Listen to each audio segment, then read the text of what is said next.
Assalamualaikum warahmatullahi wabarakatuh. Halo teman-teman, perkenalkan nama saya Sony Hardiansyah, mahasiswa Prodi Pendidikan IPS Universitas Pendidikan Indonesia, kelas 4B.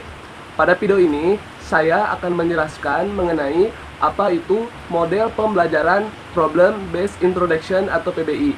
Penasaran kan mengenai apa itu model pembelajaran Problem Based Introduction atau PBI? Saksikan video ini ya.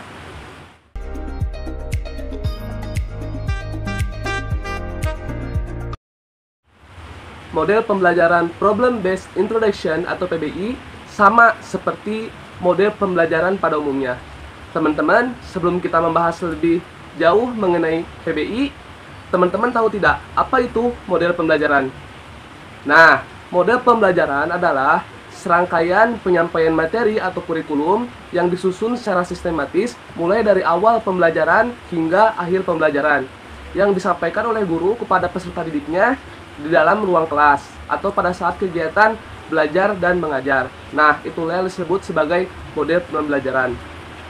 Termasuk ke dalam model pembelajaran Problem Based Introduction atau PBI.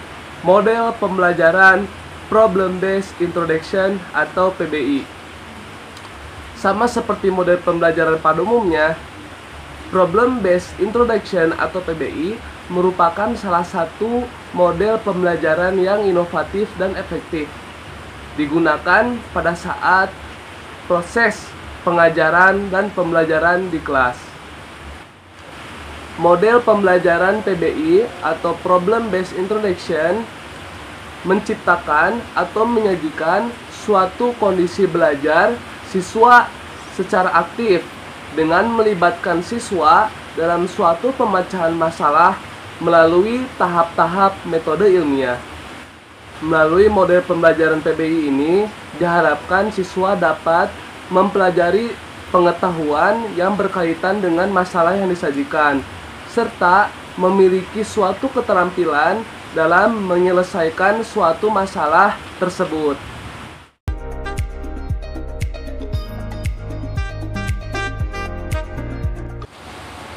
Pengertian mengenai PBI itu sendiri juga dijelaskan oleh beberapa ahli. Di antaranya, menurut Dewey, PBI atau Problem Based Introduction atau disebut juga sebagai instruction adalah interaksi antara stimulus dengan respon, atau dapat pula didefinisikan sebagai sebuah interaksi antara dua buah arah belajar dan lingkungan.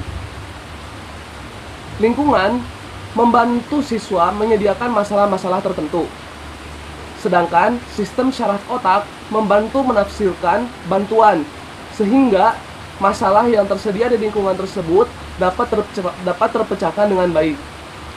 Pengalaman siswa dalam memecahkan masalah dapat dijadikan sebagai materi untuk memperoleh pengertian. Nah, itu merupakan pengertian model pembelajaran PBI menurut Dewey dalam Trianto 2007. Selanjutnya, pengertian mengenai PBI juga dijelaskan oleh Arens dalam Trianto 2007.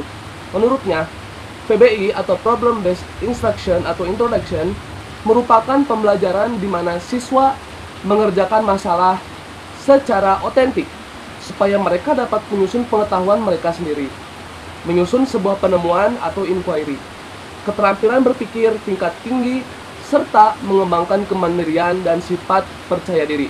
Nah, itulah pengertian model pembelajaran PBI menurut Arens dalam Trianto 2007.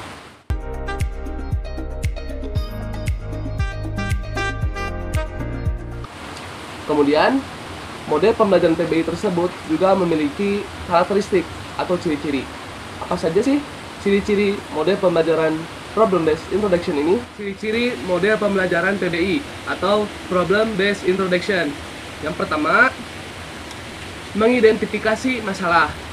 Yang kedua, mengumpulkan data. Yang ketiga, menganalisis data. Yang keempat, memecahkan masalah berdasarkan atas data dan analisisnya.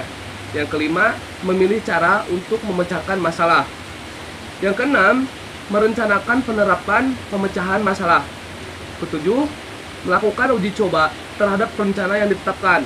Dan yang terakhir, yang kedelapan, melakukan tindakan atau action untuk memecahkan masalah tersebut. Jadi dari 1 sampai 8 itu merupakan ciri-ciri dari problem based introduction.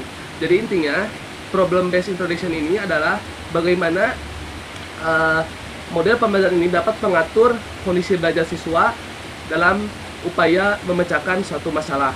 Jelas sangat terlihat, yaitu bagaimana model pembelajaran PBI ini mengajak para siswa untuk memperoleh data, menganalisis data, menemukan cara bagaimana menyelesaikan masalah, serta nantinya siswa dapat menjelaskan solusi terkait permasalahan yang siswa dapatkan di depan kelas.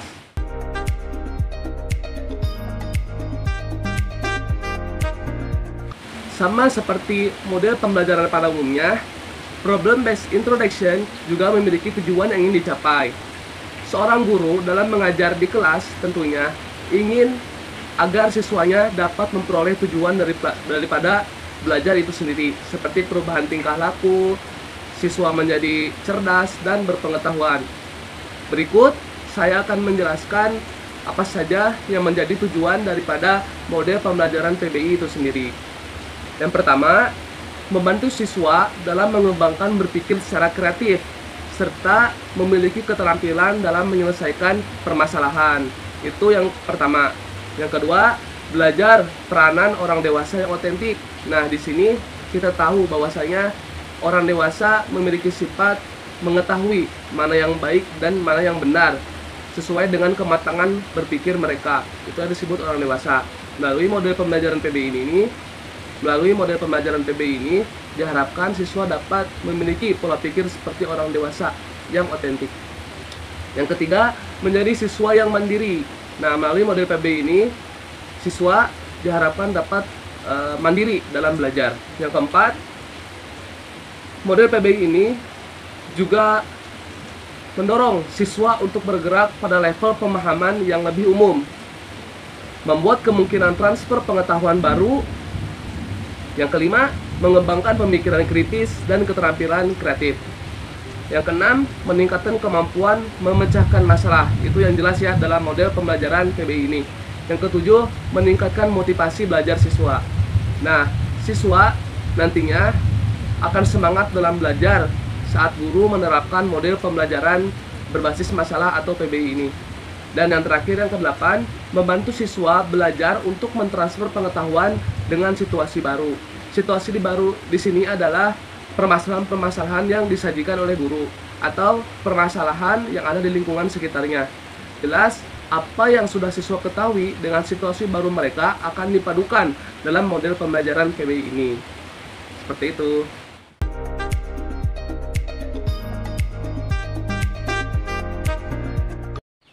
Nah, model pembelajaran problem-based introduction juga memiliki beberapa kelebihan. Kelebihannya itu sendiri hampir sama seperti tujuan yang ingin dicapainya.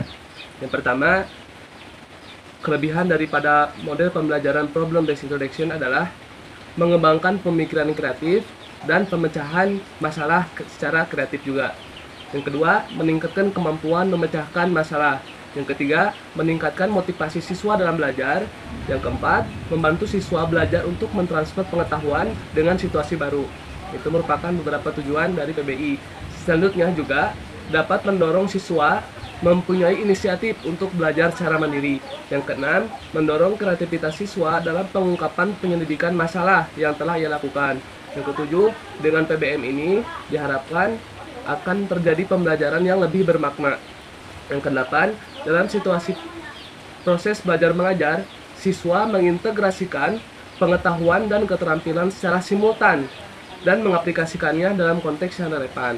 Artinya, dalam mempelajari pengetahuan yang telah disediakan baik melalui buku teks IPS misalnya, seorang guru nantinya akan membimbing atau menginstruksikan siswa untuk menganalisis suatu permasalahan yang baru dengan disesuaikan dengan apa yang mereka telah pelajari. Seperti itu. Dan yang terakhir, dapat meningkatkan kemampuan berpikir kritis, menumbuhkan inisiatif siswa dalam bekerja, memotivasi internal untuk belajar, dan dapat mengembangkan hubungan interpersonal dalam bekerja kelompok. Jadi, kemampuan interpersonal siswa dapat meningkat dalam PBI ini. Salah satunya yaitu melalui pembelajaran kelompok.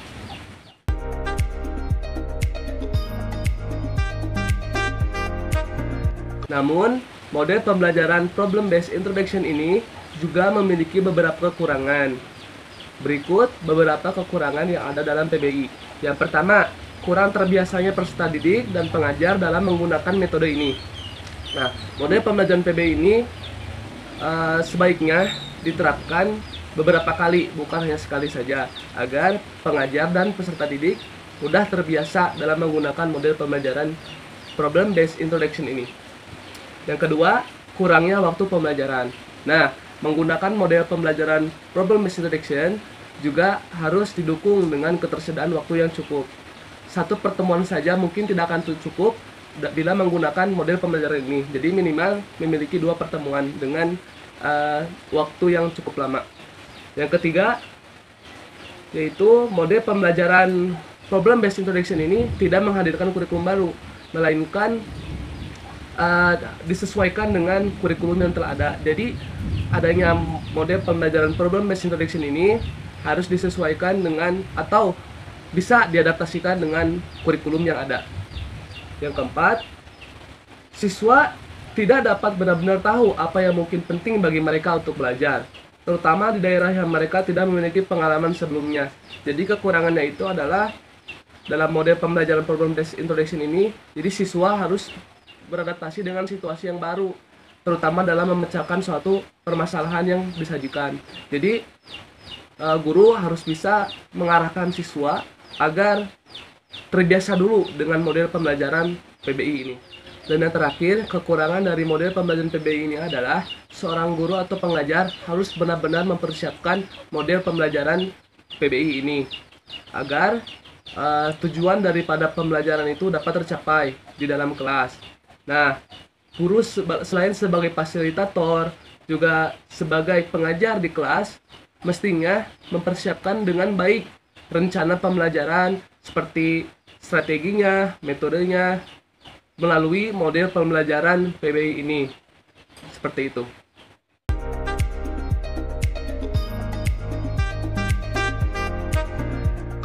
Nah, setelah kita mengenal dan mengetahui apa itu model pembelajaran problem-based introduction atau PBI, baik melalui karakteristiknya, tujuan yang ingin dicapainya, kelebihan, dan kekurangannya, baik supaya pemahaman kita menjadi matang dalam memahami model pembelajaran problem-based introduction atau PBI ini, saya akan menjelaskan bagaimana cara menerapkan model pembelajaran ini di kelas. Berikut langkah-langkahnya. Yang pertama, yang harus dilakukan dalam menerapkan model PBI ini adalah orientasi peserta didik pada masalah. Nah, sebelum kegiatan belajar mengajar dengan menggunakan model PBI ini dimulai, sebaiknya guru memberikan orientasi peserta didik pada masalah. Baik, yang kedua, yaitu mengorganisasi peserta didik untuk belajar. Nah, supaya siswa semangat dalam mengikuti kegiatan belajar, sebaiknya guru memotivasi siswa dan mengorganisasikan siswa supaya belajar secara kondusif. Dengan begitu, penerapan model pembelajaran PBI ini dapat berjalan dengan baik. Yang ketiga, guru membimbing penyelidikan individu maupun kelompok. Nah, dalam model pembelajaran problem-based introduction ini, bisa siswa tersebut dibagi ke dalam beberapa kelompok belajar. Misalkan 4 kelompok belajar. Nah, dari sana guru membimbing siswa baik secara individu maupun kelompok terkait pengumpulan data, menganalisis data, mencari informasi, serta mencari tahu bagaimana menyelesaikan permasalahan tersebut. Baik, yang selanjutnya yaitu mengembangkan dan menyajikan hasil karya. Setelah kelompok tersebut memperoleh data, menganalisis data, dan mencari bagaimana cara menyelesaikan permasalahan tersebut, maka hasil karya tersebut dikembangkan baik melalui PPT belajar atau PowerPoint pembelajaran, melalui kertas karton yang didesain atau diberikan motif sedemikian rupa dalam menjelaskannya di depan kelas, dan menggunakan apapun yang tentunya dapat dipahami oleh siswa. Nah, yang terakhir, yang kelima, menganalisis dan mengevaluasi proses pemecahan masalah. Nah, dari sini guru bisa menganalisis dan mengevaluasi proses pemecahan masalah yang telah dilakukan oleh siswa dalam kegiatan belajar problem based introduction atau pembelajaran berbasis masalah ini. Nah, itulah langkah-langkah yang harus diperhatikan dan dilakukan bagi kita, khususnya pengajar atau guru, dalam menerapkan model pembelajaran problem based introduction atau PBI ini.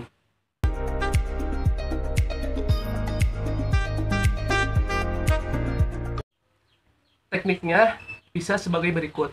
Misalnya, guru menyajikan suatu permasalahan yang ada di lingkungan sekitar siswa, misalnya banjir atau terjadinya wabah dalam suatu wilayah. Misalkan guru menginstruksikan para siswa atau kelompok belajar agar mendapatkan atau memperoleh berbagai informasi terkait banjir atau penyakit wabah melalui data-data yang disediakan di internet maupun terjun langsung ke lapangan ke dinas-dinas sosial dengan menggunakan metode wawancara.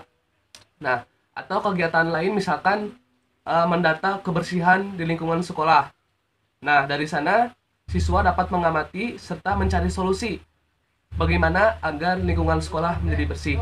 Nah, tentunya melalui serangkaian tahap-tahap metode ilmiah dengan bimbingan dari guru. Seperti itu. Nah, itulah model pembelajaran Problem Based Introduction atau PBI. Nah, model pembelajaran berbasis masalah ini merupakan salah satu model pembelajaran yang inovatif dan efektif yang bisa diterapkan di kelas. Maka dari itu, selamat belajar. Semoga melalui tayangan video ini bisa menginspirasi teman-teman melalui model pembelajaran Problem Based Introduction serta mampu menerapkan model pembelajaran PBI ini di depan kelas. Semoga bermanfaat. Terima kasih atas perhatiannya. Wassalamualaikum warahmatullahi wabarakatuh.